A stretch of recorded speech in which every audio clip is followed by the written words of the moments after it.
नमो श्रीयतिराजाय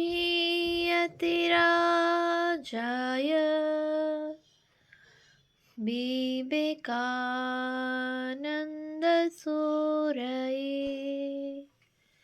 सच्चित्सुखस्वरूपाय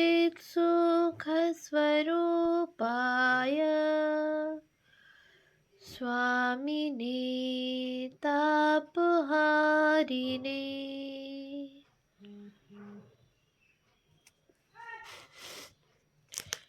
উদ্বোধন ১২৫ স্মরণে মননে বিশ্লেষণে গ্রন্থ থেকে পাঠ।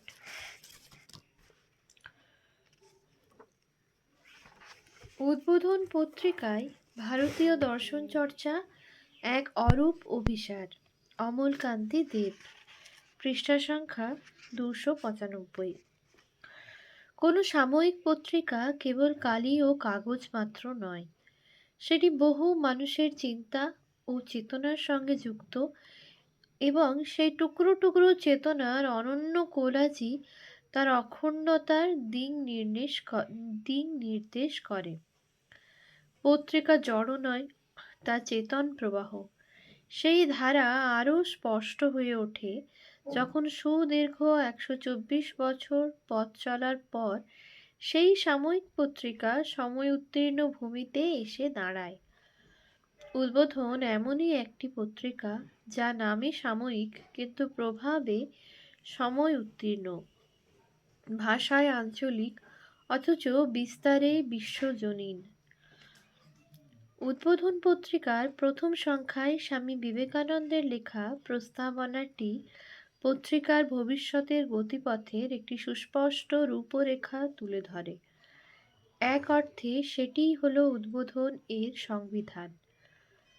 পত্রিকার জন্মলগ্ন থেকে ভারতীয় দর্শন চর্চার যে ধারা আজ অবধি প্রবাহমান, সমকালীন প্রেক্ষাপটে তার বৈশিষ্ট্য নিরূপণ করতে গেলে স্বামী বিবেকানন্দ লিখিত এই প্রস্তাবনার অনুধ্যান সবিশেষ প্রয়োজন। ব্যক্তির মতো পত্রিকারও জীবন উদ্দেশ্য একবার নির্ণীত হয়ে গেলে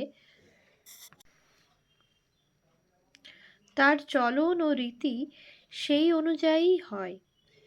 কোন পথে চললে সে নির্ধারিত লক্ষ্যে পৌঁছতে পারবে, তার প্রতি পদক্ষেপ সেইভাবে নিয়মিত ও নিয়ন্ত্রিত হয়। উদ্বোধন এর ক্ষেত্রেও এর ব্যতিক্রম হয়নি। উদ্বোধন পত্রিকার জন্ম এক যুগ সন্ধিক্ষণে।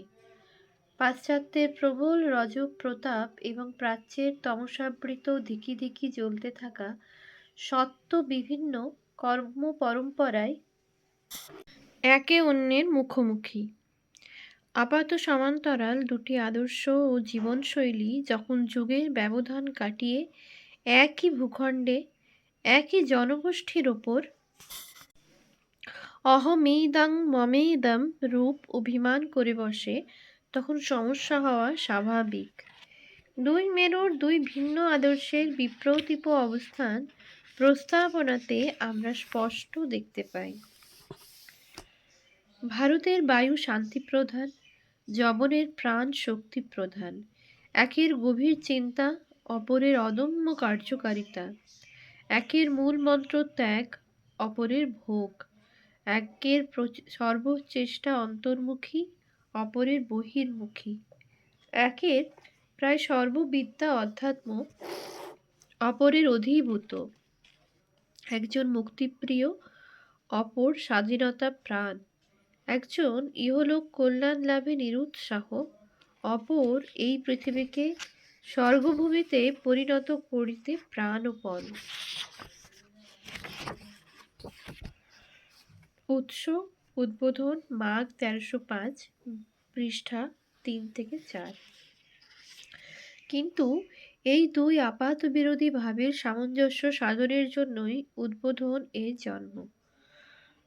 পাশ্চাত্য বীর্য তরঙ্গে আমাদের বহু কালার্জিত রত্নরাজি বা ভাসিয়া যায়।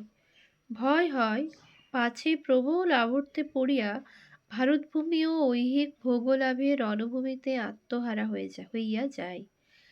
যাহা বীর্যবান বলপ্রদ তাহা অবিনশ্বর, তাহার নাশ কে করে?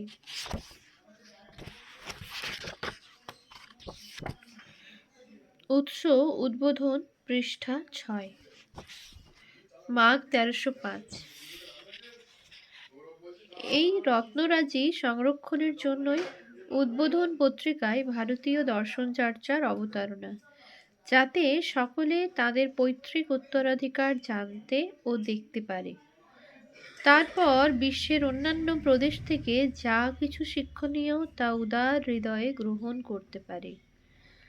যোগ্যতমের উদ্বর্তন শুধু প্রাকৃতিক নিয়ম নয়, ভাবজগতের ক্ষেত্রেও সমভাবে প্রযোজ্য। রিচার্ড ডকিন্স তার দ্য সেলফিশ জিন 1976 গ্রন্থে মিমস দ্য নিউ রেপ্লিকেটর অধ্যায়ে জিন এর পর্যায়বাচী মিম বলে একটি শব্দ নির্মাণ করেছেন। When we die, there are two things we can leave behind us: genes and memes. We were built as gene machines, created to pass on our genes, but as each generation passes, the contribution of your genes is halved. If you contribute to the world's culture, if you have a good idea, compose a tune, invent a sparking plug, write a poem, it may live on intact long after your genes have dissolved in the common pool. Socrates may or may not have a gene or two alive in the world today, but the meme complexes of Socrates, Leonardo, Copernicus, and Marconi are still going strong. বলা যেতে পারে একটি idea বা ভাবের একটি টুকরো যা এক মস্তিষ্ক থেকে আরেক মস্তিষ্কে সঞ্চারিত হতে থাকে। জিন এর যেমন প্রাকৃতিক নির্বাচন হয়ে থাকে, ঠিক তেমনই শুধুমাত্র সবল চিন্তাগুলি বেঁচে থাকে এবং ধীরে ধীরে বিবর্তিত হয়। রিচার্ড ডকিন্সের কথার অনুরণন শোনা যায় প্রস্তাবনাতে। যন্ত্রোদ্ধৃত জল হইতে মৃত জীবাস্থি বিশোধিত শর্করা পর্যন্ত সকলই বহু বাগাড়ম্বর সত্ত্বেও নিঃশব্দে গলধকৃত হইল। আইনের প্রবল প্রভাবে ধীরে ধীরে অতি যত্নে রক্ষিত রীতিগুলিরও অনেকগুলি ক্রমে ক্রমে খসিয়া পড়িতেছে। রাখিবার শক্তি নাই। নাই বা কেন?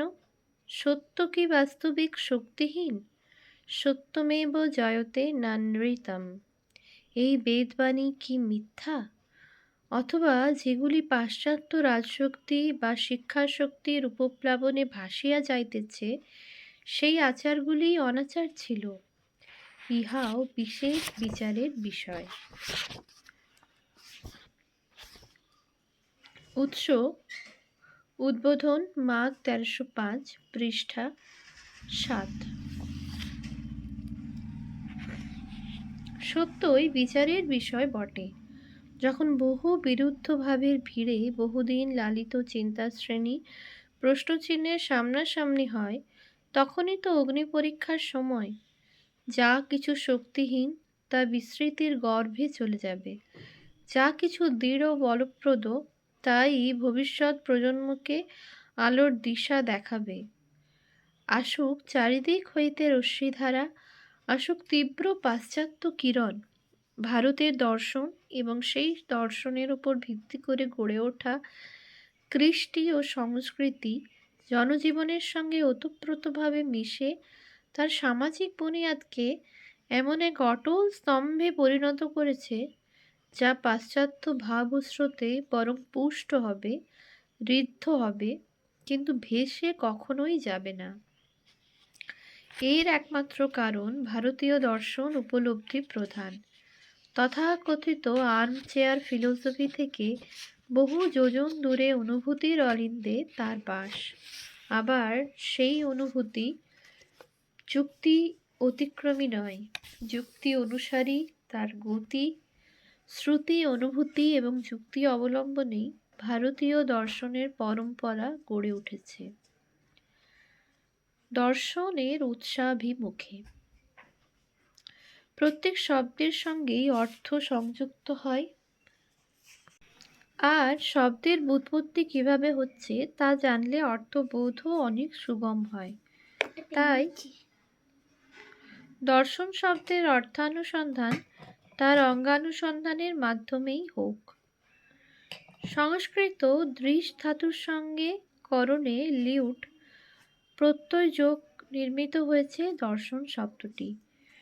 দৃশ্যতে অনেনা ইতি দর্শনম, যার দ্বারা লেখা যায় তাই দর্শন।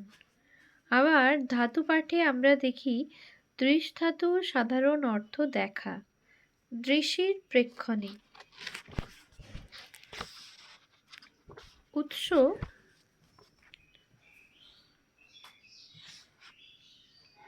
ধাতুপাঠ 1143। কিন্তু দেখা ক্রিয়ার করণ বা ইনস্ট্রুমেন্ট তো চোখ, তাহলে তো চোখই আমাদের আলোচ্য বস্তু হয়ে দাঁড়ালো। তা হয় না। সুতরাং দৃশ ধাতুর অর্থ শুধুমাত্র দেখা অর্থে করলে চলবে না। দেখা যাক শিষ্ট প্রয়োগ কি বলে। দৃশেশ্চা এই বার্তিকে। উৎস কাত্যায়নিক বার্তিক 1/4/52। দৃশ ধাতুর অর্থ জ্ঞান। সূত্রে জ্ঞান সামান্যার্থাম নথেব গ্রহণম। আবার উপনিষদেও আত্মা বা অরে দ্রষ্টব্য শ্রোতব্য মন্তব্য। উৎস বৃহদারণ্যক উপনিষদ 2/4/5 ইত্যাদি বাক্যে দ্রষ্টব্য অর্থাৎ জ্ঞাতব্য এই অর্থই করতে হয়। সুতরাং দর্শন শব্দের অর্থ করতে হয় দৃশ্যতে জ্ঞায়তে অনেনা ইতি, অর্থাৎ যার দ্বারা জানা যায় তাই দর্শন। জানা যায় বললেই স্বাভাবিকভাবেই প্রশ্ন ওঠে কি জানা যায়। যেটি যেমন সেটি তেমন, অর্থাৎ যথার্থ দর্শনই যে মানুষের সকল বিদ্যার অভিপ্সা সে কথা বলার অপেক্ষা রাখে না। তাই শেষ পর্যন্ত অর্থ এসে দাঁড়ায় দৃশ্যাতে জ্ঞায়াতে যথার্থ তত্ত্বম অনেন ইতি, অর্থাৎ যে বিদ্যার দ্বারা যথার্থ তত্ত্ব জানা যায়। আর কথায় বলে বিশেষ সামান্যাং নাতি রিচ্যাতে, বিশেষ কখনোই সামান্যকে অতিক্রম করে না। তাই দেখা শোনা ইত্যাদি ইন্দ্রিয় কার্যে যে জ্ঞানোত্তরূপ সাধারণ ধর্ম আছে তা কখনোই বাধিত হয় না। কোনো মানুষ ছাত্র ডাক্তার বা সন্ন্যাসী হলে তিনি কখনোই তার মানবিক ভাব অতিক্রম করে যান না। তিনি প্রথমে মানুষ, তারপর তিনি ছাত্র ডাক্তার বা সন্ন্যাসী। তাই বৃহত্তর অর্থে দর্শন শব্দের মধ্যে জ্ঞানের সঙ্গে দেখা ইত্যাদি ক্রিয়ারও অন্তর্ভুক্তি হয়েই যায়। ভারতীয় দর্শন পরম্পরায় এই জ্ঞান বা অনুভবের স্থান সর্বোচ্চ। অন্য যাবতীয় তর্ক প্রমাণ ইত্যাদি বিষয়ের গুরুত্ব একটাই, সেগুলি আমাদের যথার্থ জ্ঞানের দিকে এগিয়ে নিয়ে যায়। এই মনোভাবেরই প্রতিফলন দেখতে পাই উদ্বোধনের বিগত 124 বছরের দর্শন চর্চায়। ন্যায়, বৈশেষিক, সাংখ্য, যোগ, পূর্ব ও উত্তর মীমাংসা, বেদান্ত এই ছয়টি ষড়দর্শন নামে পরিচিত। এগুলি আস্তিক দর্শন। বৌদ্ধ, জৈন, চারবাক দর্শনও ভারতীয় পরম্পরারই অঙ্গ, তবে সেগুলি নাস্তিক দর্শন। এই আস্তিক্য বা নাস্তিক্যের বিচার কি? যে সমস্ত দর্শন বেদকে প্রামাণ্যরূপে স্বীকার করে সেগুলিই আস্তিক দর্শন। যারা তা করে না তারা নাস্তিক। উদ্বোধন পত্রিকায় আমরা প্রায় সবকটি দর্শনেরই কিছু আলোচনা দেখতে পাই, কিন্তু বেদান্ত দর্শনের আলোচনাই সেখানে সর্বাধিক প্রাধান্য পেয়েছে। বেদান্ত আলোচনায় বেদান্তের অদ্বৈত ভাবাত্মক দিকটির উপরেই বেশি জোর দেওয়া হয়েছে। এক্ষেত্রে বৈষম্য দোষের প্রসঙ্গ এখানে অমূলক, কারণ আমাদের ভুলে গেলে চলবে না সকল মত ও পথের নির্বৈর সহাবস্থান রামকৃষ্ণ বিবেকানন্দ ভাব আন্দোলনের বৈশিষ্ট্য হলেও তার ভিত্তি এবং মিলনস্থল কিন্তু অদ্বৈত সিদ্ধান্ত। অদ্বৈত বেদান্ত। অদ্বৈত বেদান্তই হলো সেই বীর্যবান বলপ্রদ অবিনশ্বর অমৃত, যা পাশ্চাত্য ঝঞ্ঝা থেকে আমাদের সংস্কৃতিকে রক্ষা করতে পারে। যথার্থ জ্ঞানই অজ্ঞান নিবৃত্ত করতে সক্ষম, আর সেই অজ্ঞান বিনাশের সঙ্গেই নষ্ট হয় সেই অজ্ঞানতা জাত ভয়।